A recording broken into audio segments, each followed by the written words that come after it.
How to use Kodi app on Android. Hello everyone, this is Sabrina here to help you today. So without any further ado, let's get right into the video. So first, go to Play Store and then go to search bar. After that, search for Kodi. As you can see, this application is free to install, so you just have to tap on install and get the application. After you have installed the application, you can easily use it by just launching the application. This app is usually used for streaming videos,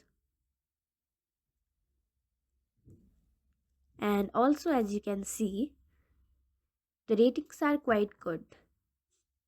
So using this app is very easy and also very. Thank you for watching this video. Make sure to like, share and subscribe to our YouTube channel. If you got any question, comment them down and I'll catch you in the next one.